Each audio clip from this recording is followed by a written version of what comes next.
Hello everyone, welcome back to English Guru Dheeraj दम्बीवाल।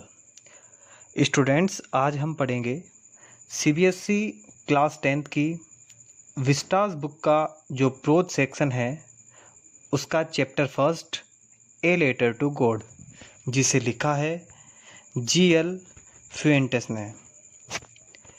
He was a fisherman and the first mate of the Pillar, the boat belonging to the American writer Ernest Hemingway। Students इस chapter में जो main character हैं वो है Lencho और postmaster. अब हम एक एक कैरेक्टर स्केच को पढ़ेंगे और समझेंगे। पहला कैरेक्टर स्केच है लेंचो का। Lencho was a farmer. Lencho एक किसान था। एक किसान वह अपने खेती करता था। हार्ड वर्कर, बहुत हार्ड वर्कर भी था वो। He had firm belief in God, और भगवान की उसके प्रति जो धारणा थी, जो विश्वास था, अटूट विश्वास था। यानी लेंचो एक किसान था, बहुत हार्ड वर्कर था और भगवान के प्रति उसका अटूट विश्वास था। सेकंड कैरेक्टर इसमें आता है पोस्ट मास्टर का, जो कि एक काइंड एंड जनरस, कह सकते हैं कि बहुत दयालु और उदार प्रवृत्ति का वो पर्सन था, वो व्यक्ति था। डिस्प्लेज ओपन हार्टेंडेस, मतलब वो अपनी हार्दिकता, हार्टेंडेस का मतलब हार्दिकता, वो अपनी हार्दिकता डिस्प्लेज यानी हार्दिकता प्रदर्शित करता था। मतलब एक दया, एक करुणा उसकी भावना थी, हार्दिकता वह प्रदर्शित करता था। Resolves to keep Lencho's faith God intact, भगवान के प्रति लेंचो का जो विश्वास था उसके निराकरण, उसका जो निराकरण करने का काम था वो था किसका? पोस्ट मास्टर का। तो स्टूडेंट्स, ये थे हमारे इस चैप्टर के मेन कैरेक्टर। अब हम इस चैप्टर के जो कीवर्ड्स हैं, जो हार्ड वर्ड्स हैं, उन हार्ड वर्ड्स को समझेंगे और उनके कुछ वर्ड्स का जो हार्ड वर्ड्स हैं उनको मैं बता रहा हूँ आपको। एग्जाम में आप वर्ड्स लिख सकते हैं, अच्छे मार्क्स आपको मिल सकते हैं। ठीक है स्टूडेंट्स, तो एक एक हार्ड वर्ड्स को हम देखेंगे। हमारा वर्ड है क्रेस्ट, जिसे कहते हैं हम पीक यानी पहाड़ी की चोटी। सेकंड वर्ड है कॉर्न, जिसे हम कहते हैं ग्रेन यानी अनाज। थर्ड वर्ड है डॉटेड, जिसे कह सकते हैं मार्क्ड मीन निशान। फोर्थ है हमारा डाउनपोर, जिसे कह सकते हैं मूसलाधार वर्षा। हैवी, जिसे कह सकते हैं हैवी रेन। नेक्स्ट हमारा शावर को हम कह सकते हैं ए लाइट माइल्ड रेन, कह सकते हैं जो बौछार जो होती है उसे कहते हैं शावर। नेक्स्ट वर्ड है हमारा प्रेडिक्टेड, जिसे कहते हैं हम फोरटोल्ड यानी भविष्यवाणी करना। नेक्स्ट वर्ड है हमारा सेटिस्फाइड, जिसे हम कहते हैं कंटेंटेड मीन संतुष्ट। फिर हमारा है रिगार्डेड, जिसे कह सकते हैं हम लुक्ड यानी ध्यान से देखना। नेक्स्ट वर्ड है हमारा रिजेंबल, जिसे कहते हैं लुक लाइक सिमिलर टू, यानी मिलना, किसी शक्ल का मिलान करना, इस तरह का मतलब सेम सिमिलर होना। एक्सपोजिंग, जिसे कह सकते हैं हम बेथिंग इन यानी खुला छोड़ना। नेक्स्ट वर्ड हमारा प्लेग, जो कि एक डिजीज है, एक बीमारी, एक महामारी है। नेक्स्ट वर्ड फिर हमारा इंस्ट्रक्टेड, जिसे कह सकते हैं हम इन्फॉर्म्ड यानी बताना, निर्देश करना। फिर हमारा है कॉन्साइंस, जिसे कह सकते हैं हम इनर साउल यानी अंतःकरण। फिर नेक्स्ट वर्ड है हमारा ऑक्स ऑफ ए मैन, यानी ए वेरी पावरफुल पर्सन यानी ताकतवर प्राणी। फिर नेक्स्ट वर्ड है हमारा एनवेलप, जिसे कह सकते हैं हम व्रैपर यानी लिफाफा। फिर नेक्स्ट वर्ड है हमारा एम्प्लॉइज, जिसे कह सकते हैं हम वर्कर्स यानी कर्मचारी। फिर है हमारा हार्टली, जिसे कह सकते हैं हम विथ फुल हार्ट यानी खुले दिल वाला। फिर होता है हमारा एमिएबल, जिसे कह सकते हैं हम फ्रेंडली यानी मैत्रीपूर्ण। फिर हमारा है टैपिंग, जिसे कह सकते हैं स्ट्रोकिंग यानी थपथपाना। फिर हमारा है एविडेंट यानी क्लियर, स्पष्ट। फिर हमारा है गुडविल यानी गुड डिजायर, इसका मीन होता है अच्छी इच्छा या सद्भाव। नेक्स्ट वर्ड हमारा रिसोल्यूशन यानी फर्म डिसीजन यानी निश्चय। फिर नेक्स्ट वर्ड हमारा परफॉर्म्ड, जिसे कहते हैं हम एक्टेड यानी किया है, कोई काम को किसी जो करना। कॉन्फिडेंस, जिसे कह सकते हैं हम फर्म बिलीफ यानी विश्वास। फिर हमारा है एफिक्सेटेड, जिसे कहते हैं स्टक यानी चिपकाना। फिर लास्ट वर्ड हमारा है बंच, जिसे कहते हैं हम ग्रुप या समूह। तो स्टूडेंट्स, ये थी हमारी हार्ड मीनिंग। अब इस चैप्टर की हिंदी है वो बड़ी ध्यान से आपको सुनना है, उस समरी को ध्यान से समझना है आपको, ताकि चैप्टर आपका ढंग से आपका क्लियर हो जाएगा। इस कहानी स्टार्ट होती है लेंचो के घर से।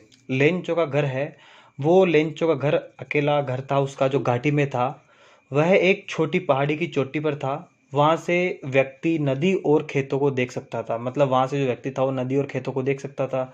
लेंचो की फसल अच्छी थी, परंतु उस फसल को आवश्यकता थी तो किसकी? सिर्फ और सिर्फ बारिश की। लेंचो ने आकाश की ओर देखा, आकाश में बादल थे। उसकी जो वाइफ थी, उसकी जो पत्नी थी, वो खाना बना रही थी। उसने उसे बताया कि आज अगर भगवान ने चाहा तो बारिश निश्चित रूप से जरूर होगी।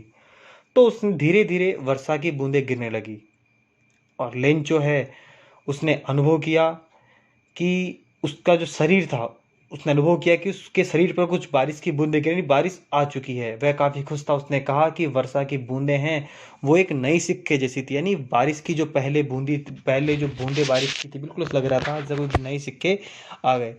परंतु शीघ्र ही जो बारिश थी वो ओलों में बदल गई। खेत सफ़ेद हो गए जैसे नमक से ढके हों। फसल उसकी पूर्ण रूप से कंप्लीटली डिस्ट्रॉय यानी नष्ट हो गई। लेंच बड़ा उदास हो गया। उसने महसूस किया कि उस वर्ष वो भूखा रहेगा, और क्योंकि उसके पास फसल नहीं होगी तो अपने परिवार का पालन कैसे करेगा, और अगली फसल के लिए वो उसके पास बीज भी नहीं होगा। परंतु लेंचो को एक आशा थी। वो उसका पूरा जो विश्वास था, पूरा फेथ था, वो किस पर था? गॉड पर, भगवान पर उसका विश्वास था, अटूट विश्वास था। उसे विश्वास था कि कोई भूख से नहीं मरता। उसको परमात्मा पर पूरा विश्वास था। अगले संडे वह डाक खाने गया। उसने परमात्मा को उसके पास जो 100 पीसोज को उसकी आवश्यकता थी कि 100 पीसोज अगर मुझे मिल जाएंगे तो मेरा काम हो जाएगा, तो उसने भगवान को एक पत्र लिखा। और उस पत्र में जो उसने पता लिखा वो किसका लिखा? भगवान का लिखा। और उस पत्र में उसने भगवान से 100 पीसोज यानी 100 पीसोज भगवान से उसने मांगे। डाक खाने का जो कर्मचारी होता है, जो पोस्ट मास्टर होता है, उसको दिखाया। पोस्ट मास्टर उस पते को देखकर हंसने लगा। उसने इच्छा की कि अच्छा होता कि भगवान का कितना विश्वास है और भगवान का भी कोई एड्रेस होता। उसके मन में विचार आया। उसने उस पत्र को पढ़ा और सोचा क्यों ना इस व्यक्ति का भगवान के प्रति इतना विश्वास है, इतना टूट विश्वास है, क्यों ना मुझे इस पत्र का मुझे जवाब देना चाहिए। क्योंकि वो व्यक्ति, उस पोस्ट मास्टर ने सोचा कि आज के समय पर, आज के टाइम पर भी उस व्यक्ति का भगवान पर कितना विश्वास है, कितना टूट विश्वास है। उसने उस पत्र को पढ़ा, और पढ़ने के बाद उसने लगा कि लेखक को कुछ पैसे चाहिए। यह लेखक का विश्वास रखने के लिए था। उसने सोचा कि मैं इसका विश्वास तोड़ू नहीं, और उसका भगवान के प्रति जो उसका विश्वास था उसको उसने जारी रखा, उसका बरकरार रखा, और उसने उसका निराकरण किया। पोस्ट मास्टर ने और उसके जो साथ के जो कर्मचारी थे उन्होंने पैसा कलेक्ट किया, और कलेक्ट करने के बाद में उनके पास केवल 70 पीसोज इकट्ठे हो सके। उनके पास कितने पैसे इकट्ठे हुए? 70 पीसोज इकट्ठे हुए। उसने पैसे को एक लिफाफे में डाला और उसके ऊपर लेंचो का पता लिख कर उसको भेज दिया। उसने हस्ताक्षर के रूप में सिर्फ एक शब्द लिखा। वो किसका लिखा? परमात्मा, कि भगवान ने उसका जवाब दे दिया। अगले रविवार लेंचो डाक खाने आया। उसने पूछा कि उसके लिए कोई पत्र आया है, तो उसे वह पत्र दे दिया। लेंचो ने पैसा देखकर बड़ा आश्चर्यचकित हुआ। जब उसने पैसे गिने तो उसे बड़ा गुस्सा आया। क्यों? कि परमात्मा कोई गलती नहीं कर सकता। मैंने परमात्मा से 100 पीसोज मांगे थे, लेकिन परमात्मा ने इसमें 70 पीसोज ही भेजे हैं। भगवान ऐसी गलती नहीं कर सकता। जरूर यहाँ के जो बैंक के, यहाँ के जो डाक खाने जो कर्मचारी हैं, जरूर ये क्रूर हो सकते हैं, ये धोखेबाज हो सकते हैं। तुरंत लेंचो ने परमात्मा को दूसरा पत्र लिखा। उसने इसे लेटर बॉक्स में डाल दिया। पोस्ट मास्टर ने जब इसे खोला तो लेंचो ने उस पत्र में लिखा था कि उसे केवल 70 पीसोज मिले हैं, परंतु उसने तो 100 पीसोज मांगे थे। तो उसने कहा कि आप जो मेरे 30 पीसोज मेरे बचे हुए हैं वो आप भेज दें, परंतु परमात्मा को वो पैसे डाक द्वारा नहीं भेजने चाहिए थे।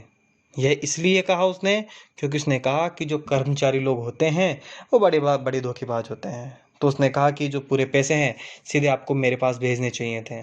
कर्मचारियों के हाथ में आपने भेजे तो आपने तो पूरे 100 पीसोज भेजे होंगे, जबकि 30 पीसोज इन लोगों ने निकाल लिए। क्योंकि उसकी वो मानता था कि जो कर्मचारी, ऑफिस के जो कर्मचारी हैं, बड़े क्रूर होते हैं, बड़े चालबाज होते हैं, बड़े धोखेबाज होते हैं। तो स्टूडेंट्स, ये हुई हमारी चैप्टर की समरी। तो आई होप आपको कहानी अच्छी लगी होगी। अगर आपको कहानी अच्छी लगी तो प्लीज़ कहानी को लाइक करें, चैनल को सब्सक्राइब करें, जो बेल आइकन है उस बेल आइकन को पुश करें, साथ ही कहानी को शेयर करें। Thank you so much.